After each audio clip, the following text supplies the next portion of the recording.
Imagine an ancient pitch-black forest in southwest Ethiopia. It's the middle of the night.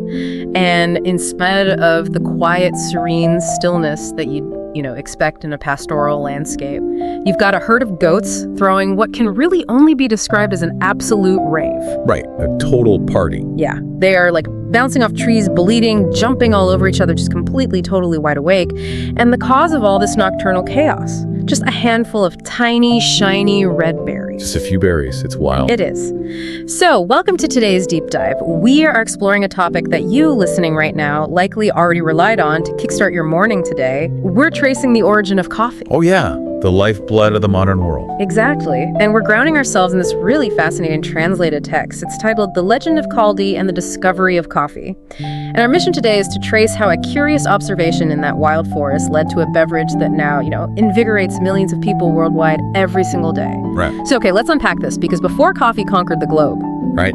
Before it was this billion-dollar industry or like a staple in literally every office break room. Exactly. Before all of that, it was just an anonymous plant growing wild with absolutely no dedicated following whatsoever. Yeah, and global phenomena almost never start globally. Yeah. They always start with this hyperlocal, completely unnoticed detail. And our source material drops us right into that hyperlocal setting centuries ago, specifically in the Kaffa province of southwest Ethiopia. Kaffa. Yeah.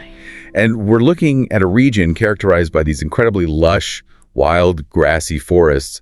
It's an environment where, sure, nature is abundant, but survival and your livelihood depend entirely on paying really close attention to the nuances of that environment. You just cannot afford to be oblivious out there. Which brings us directly to the central figure of our text, right? This goat herder named Kaldi. Yep, Kaldi. So Kaldi is out there in the Kaffa province, just doing what herders do. He has his herd of goats, and he watches them carefully.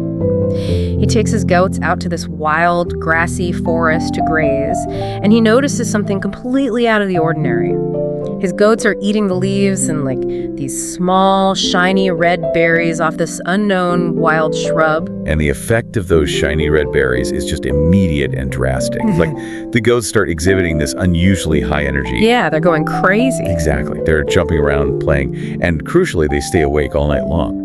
The energy is just unrelenting. It honestly reminds me of toddlers who just discovered a hidden stash of Halloween candy. That's exactly what it looks like. Just pure, unadulterated hyperactivity. But here's my question though.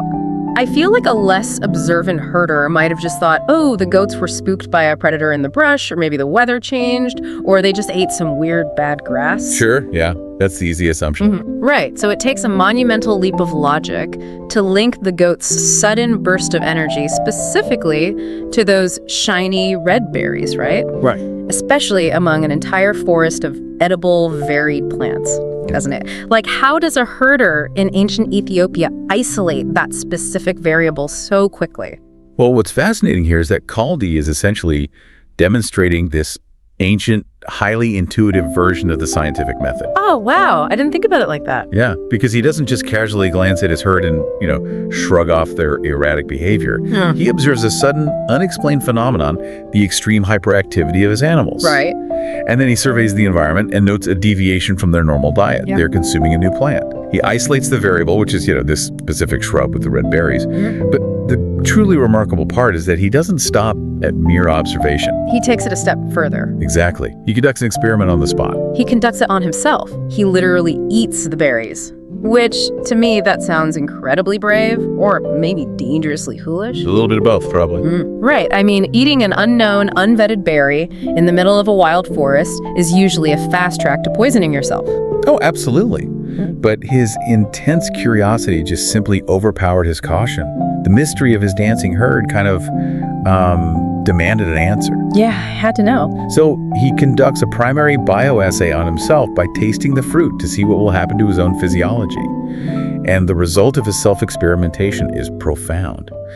The source notes that immediately upon consuming the berries, he feels this incredible sense of stimulation, vitality, and strength just radiating through his own body. So he feels the exact same rush the goats did. Like, his own exhaustion completely vanishes. He is vibrant, awake, energized. And, looking at this through a modern lens, we know exactly what is happening inside Kaldi's brain in that moment. Oh yeah, we have the science now. Those raw berries are just packed with caffeine. They are, and caffeine is a master manipulator of the human nervous system. Right, because of how it tricks the brain. Exactly. So throughout the day, our brains naturally build up a compound called adenosine. And adenosine binds to specific receptors in the brain. And as those receptors fill up, we feel tired. It's essentially the body's internal timer telling us we need to sleep. Mm-hmm. But when Kaldi chews those raw berries, the caffeine floods his system. And caffeine has a very similar molecular structure to adenosine, so it slips right into those exact same receptors and blocks them. So the adenosine just has nowhere to land. Bingo. The brain's tired signal is completely muted, while natural stimulants like dopamine and adrenaline just continue to fire freely. Wow. So his brain is essentially tricked into feeling like it just woke up from a full night's rest with a massive adrenaline spike thrown in for good measure. Exactly. It's a biohack. He's unlocked this incredible biological secret. And, having experienced this absolute miracle of energy, Kaldi's next natural instinct is to share it. Right. He wants to bring it home. Yeah, he gathers up a handful of these miracle berries and brings them back to his camp. So we are moving from this solo discovery out in wild nature to a direct clash with human society.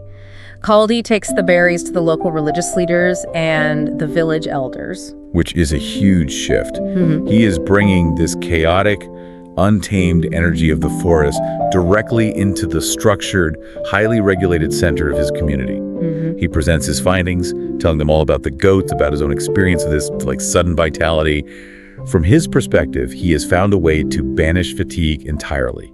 This is a monumental gift to his people. But the elders are terrified. Yeah, they are not having it. Not at all. They condemn the berries outright. They explicitly call them the work of the devil. And to rid themselves of this perceived evil, they take Kaldi's precious berries and just throw them directly into the roaring fire. Yep, straight into the flames. And okay, here's where it gets really interesting because I genuinely do not understand this reaction at all. I am totally confused. Well, think about it. If someone handed me a literal cure for exhaustion, a way to work longer, feel stronger, and banish fatigue, I would throw them a parade. Right. Like, why on earth do the elders immediately jump to calling it demonic? It's exactly like how society reacts to disruptive new technologies today. People's first instinct when faced with something powerful and misunderstood is often just pure fear and a desire to ban it. That's a great comparison. And if we connect this to the bigger picture, you really have to consider the foundational role of religious leaders and elders in an ancient agrarian society. Okay, lay it out for me. Well, their entire mandate is to maintain order, routine, and control. Right. Think of their societal structure like a finely tuned giant mechanical clock where the sun dictates every single gear. Oh, because they didn't have artificial light. Exactly. The sun rises, you work in the fields. The sun sets, you rest. Society functions on these incredibly predictable, inescapable cycles. And sleep is the great equalizer in that system. It enforces the rhythm. Oh, I see. It forces everyone to stop, reset, and just submit to the vulnerability of the night. Yes. Now, Kaldi walks in and essentially throws a wrench straight into those gears. He presents a raw, intense stimulant that completely dismantles the mechanism of their societal control. Wow. Yeah, a berry that keeps beings awake all night, playing and jumping in the pitch dark. Right. To the elders, removing the biological need for sleep is not a miracle. It is the absolute definition of chaos. It severs the tether between humanity and the natural rhythm of the universe as they understand it. So the energy itself is the threat. It artificially alters the body. Exactly. An all-night stimulant represents the unknown. It's a terrifying loss of predictability. In their worldview, anything that disrupts the established, stabilizing dogma must inherently be a dark, destructive force. That makes so much sense. They are not rejecting the berry because it tastes bad, They're rejecting it because it literally threatens their reality. It is the timeless tension between a raw, disruptive discovery and an entrenched establishment just trying to protect the status quo. Man, that reframes the entire interaction for me. The elders are just acting out of institutional self-preservation. Exactly. But their method of protecting their reality, literally throwing the berries into the fire to completely obliterate them, that brings us to the ultimate irony of this whole legend. Yeah. Because their attempt to destroy the discovery is precisely what unlocks its true potential. It's amazing. As the berries land in the flames, they don't just burn up into useless ash. Right. The intense heat of the fire actually begins to roast the green seeds hidden inside the fruit. And as they roast, the text tells us they release this extremely captivating, unique, and room-filling aroma. The atmosphere in the room just shifts entirely. The elders' absolute terror and condemnation turn into sheer amazement. It's a total 180. Yeah. They go from shouting about the devil's work to urgently scraping through the hot embers to rescue these roasted beans. They pull them out, they crush them up, dissolve them in hot water, and officially brew the world's very first cup of liquid coffee. The very first cup. So what does this all mean? If you think about the incredible serendipity here, if the elders had just decided to bury the berries in the dirt or throw them in a river, the global coffee culture as we know it might never have existed. The devil's work needed the fire to become a miracle.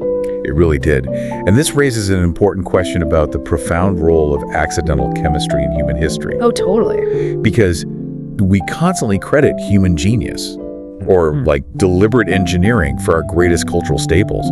But so often, blind nature and pure accident are doing all the heavy lifting. Yeah, just right place, right time. Exactly. I mean, Kaldi provided the raw stimulant. He found the caffeine. But chewing on a raw green coffee cherry is an intensely unpleasant, highly acidic, and vegetal experience.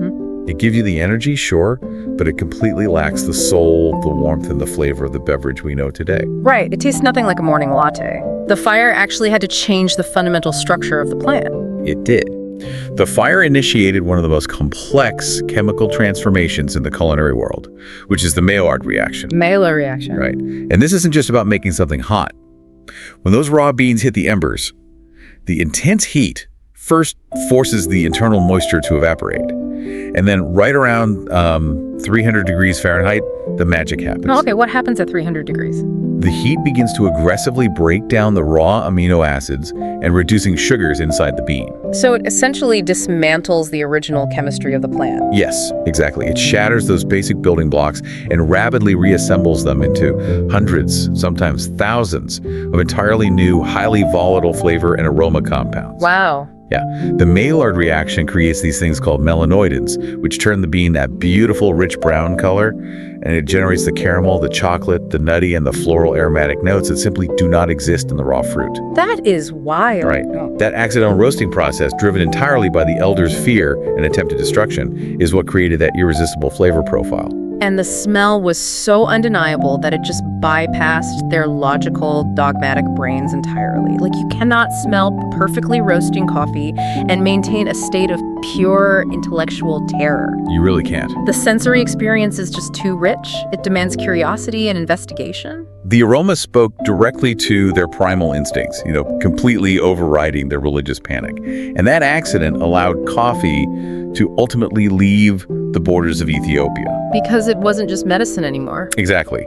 A plant doesn't conquer the globe just by being a stimulant. I mean, there are plenty of stimulants in nature that never left their local valleys. Coffee conquered the globe because the fire made it taste and smell like something humans simply could not live without. Right. It transformed a purely functional, somewhat bitter energy source into a profound cultural and sensory experience. It really took a perfect storm of opposing forces. You have Kaldi's bold, almost reckless curiosity bringing the variable to the table, and then you have the elders' fearful dogmatism providing the fire. Take any one of those elements out of the equation, and your morning routine today looks completely different. You might just be like chewing on some bitter leaves to get through a morning commute. That sounds terrible. It really does. So to briefly recap this incredible journey detailed in our sources, we started with a clever Ethiopian herder observing his hyperactive goats in a dark forest. He self-experiments with a raw, caffeine-rich berry, bringing that disruptive energy to an agrarian community ruled by strict routine. And then the elders view the disruption as a demonic force, attempting to destroy it in the flames. Right. But that very act of destruction triggers the Maillard reaction, roasting the beans and releasing an aroma so captivating that it literally changes their minds on the spot. They rescue the beans from the embers, steep them in hot water, and accidentally invent the brewed beverage that powers the modern world. It's just a fantastic story. And for you listening right now, it is really worth acknowledging how this ancient Ethiopian legend is still actively playing out in your daily morning routine. Tomorrow morning, when you hear your coffee maker bubbling, or you step into a cafe and smell that incredible complex roast, you are experiencing the direct chemical echo of that exact moment centuries ago. You were drinking the exact result of Kaldi's curiosity and the elder's fire. It's a great perspective to have. And, next time you smell coffee roasting, think about how many other transformative discoveries might be hiding in plain sight. What unfamiliar red berries in our modern lives are we currently throwing into the fire out of fear, completely unaware of the beautiful, world-changing aroma they might produce if we just took a moment to look closer?